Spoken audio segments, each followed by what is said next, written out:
premises of this video in particular, and the reason why I am surveying my floors, is because I took a surveying course, part of my civil engineering degree plan last summer, and my teacher, or my professor, told us a very interesting story about a man who purchased a home with a certain home builder. I'm not going to mention the name, even though that's the reason why my professor was telling us about this, is to not purchase homes from that specific home builder. Anyway, man purchased a home, brand new, nice home, from the home builder. God, that is wiggling really bad.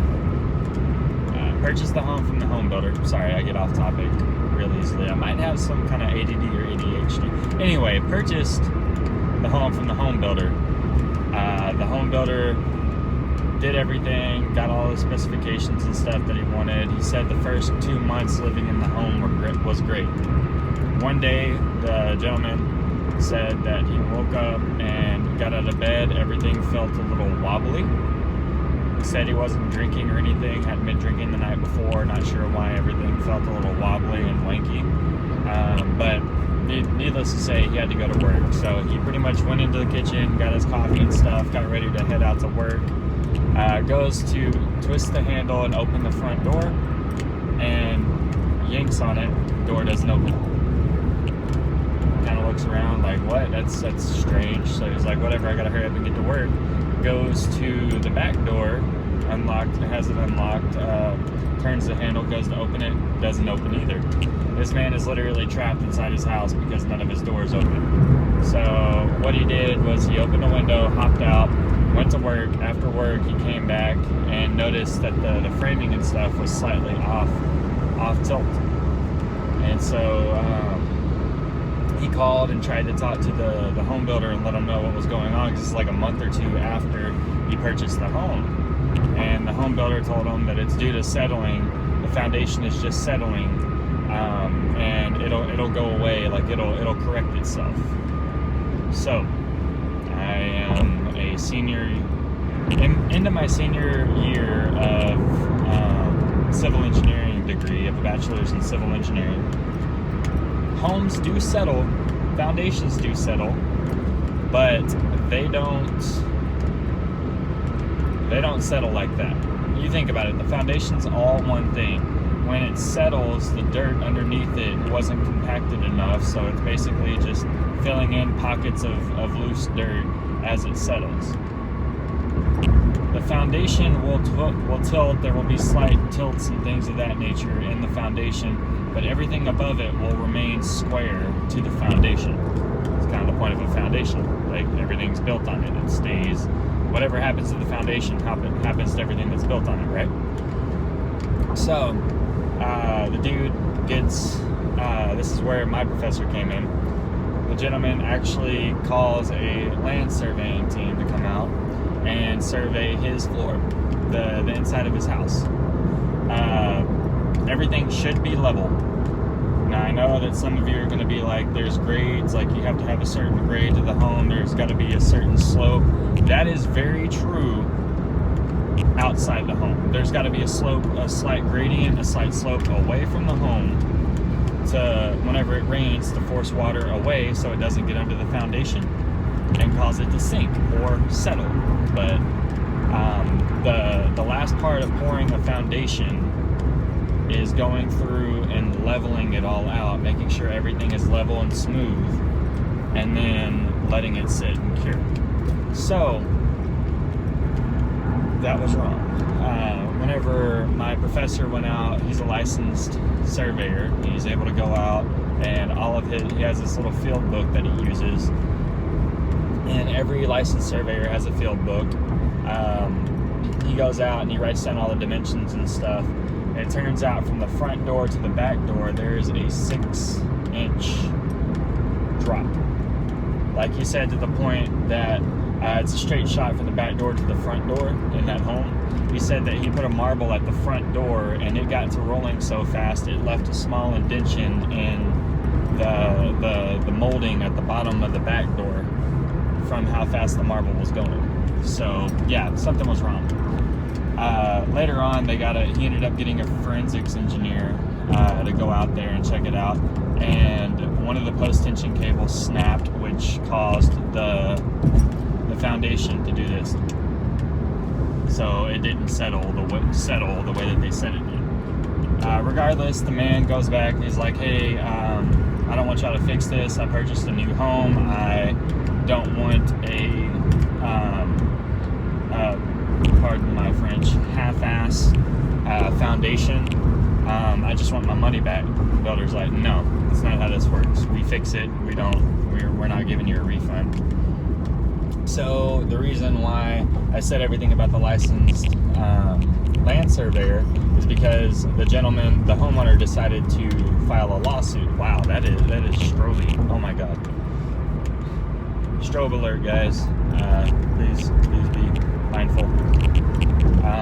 But he ended up filing a lawsuit against the home builder, in which case that little survey book I was telling you about ended up becoming an official court document, and it was signed and everything and written in just the same way. Like, it was after every page of the field book you have to sign off and date it because of such instances. So anyway, the court dragged on, the court case and everything. They ended up winning the lawsuit, and they were so negligent in the way that the forensics engineer said that they had built the foundation, that not only did he get a full refund, but he was actually able to get punitive damages as well from how, like, I forgot exactly what it was, but either way, that is why I am coming out here to basically survey our floor, the inside of the house. Like, it's never been done before. I'm not a professional licensed surveyor. I took the class. I know the basics of it. I'm not going to have, like I said, I'm not going to have a professional like survey report or anything of that nature. I'm just basically going to go out there and check it. If it looks like it's kind of off, I'm going to bring it up because we close at the end of the month. So if anything, I'm not going to be like that dude. Like, I'll just be like, guys, if you can fix this, fix this. But still, we are actually headed out to the house right now. We're in downtown, so what I'm actually going to do is, so I don't go flying into the Alamo Dome over here on my left, I'm going to go ahead and shut this off, and when we get to the site, then I'll catch y'all next time.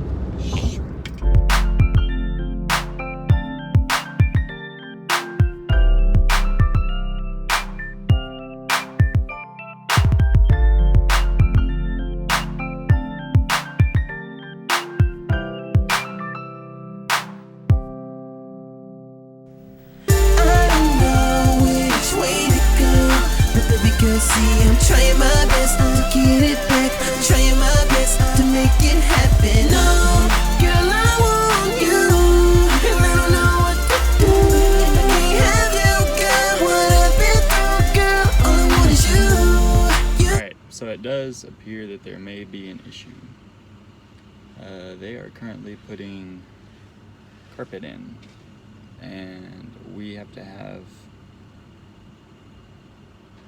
access to the floor. Yeah, I think that's a good word for it. You have to have access to the floor in order to be able to do the surveying properly, because without access to the floor, you can't really walk, can't really measure, can't really do anything that has anything to do with the floor. And they have the pad down, they don't have the carpet in yet. It's probably going to take 2 or 3 hours before they get even remotely finished, because half the house is carpet, and that's the part that I need to be able to measure. So yeah, looks like this video is currently tanked. I will catch y'all when I'm able to do this.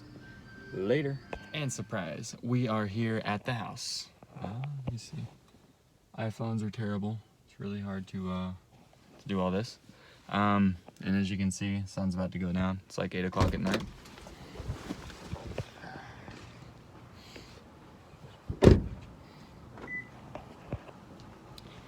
Not gonna be able to do the surveying today, but Nicole wants to see the carpet.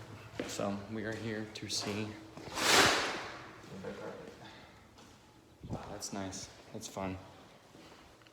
So yeah, this is our house as it stands today. Got kitchen, island, pantry, yeah. Back door leads to our wonderfully massive, tiny backyard. Well, I mean, it's huge for in the city, but still, like, so it actually extends, let me do this, all the way out there to right there. Again, distances, like horizontal distances and stuff don't show up very well, so. But yeah, we have this nice little green area right here behind us. Trash, of course. Gotta have trash, it's a work site. All right, let's see what else. Ooh, that slams. All right, so if you'll look in here, yeah, it's dark. Let me see if we have electricity yet. We do not, okay. Laundry room, that's the garage. Again, kitchen, pantry, very important, pantry. Back door. Living area. Carpet stairs. Bathroom. Closet. And this is the front door with a nice little flex area right here. Oh yeah, look at this. Who needs a selfie stick when you have 4-foot arms? Flex area. Yeah, let's go check out the carpet, guys. Look at that. Just look at it. All right. Yeah, we are supposed to be closing on this house on the 26th. Nicole has busted her ass and worked her ass off to be able to afford a house. And I'm lucky enough to be able to enjoy it. Carpet. Yeah, we were able to get vinyl everywhere downstairs. But upstairs, it was gonna be like $2,000 to get vinyl everywhere downstairs, but because it would be a custom order upstairs. Is that how new carpet smells? Like wheat? That's kind of weird. But basically, since it would have been custom to get it done upstairs, it would have been like $6,000, $7,000, $5,000, something like that, something ridiculous. So. Bedroom number 1, bathroom. Bedroom number 2, hall closet. Bedroom number 3, AC, master. That's what we're gonna go into next. So yeah, master bedroom. It's pretty fun. Oh, that's what they did with the door. There was a closet door that didn't fit in one of the bedrooms, so they just moved it to the bathroom. But master ensuite, yeah. So yeah, I'm gonna go through and basically all the first floor. The second floor doesn't really matter too much because it's kind of built above the first floor. It's not built on concrete, so leveling the second floor doesn't really matter. Yeah, so. This is going to be hopefully my office / gaming room right here. It's got a nice large window there. It also has a small tiny window there for perfect lighting. So yeah, this is how it'll look whenever I'm streaming. Something like this. I haven't quite decided yet if I'm gonna do it here or I'm gonna do it at this one. Oh, I like that window a lot better. But yeah. Overlooks the front yard, everything like that. So yeah, we're gonna try to be back tomorrow to do the actual surveying so y'all can kind of see my Laser Raider 9000 Plus. It's my leveling device. So I'll catch y'all next time. Let's get a nice little panoramic view of my gaming room. And we'll do time lapse on the way home.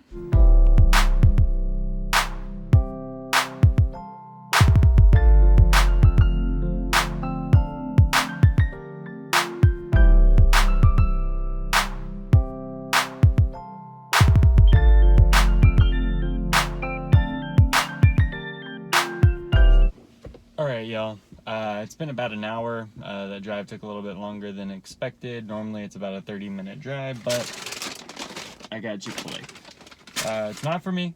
I'm on a diet. It's for Nicole because she's been busting her ass and working like 12-hour days the past few days with the virtual learning and having to get everything squared away. Also, she's kind of like the team lead for her grade too, so yeah.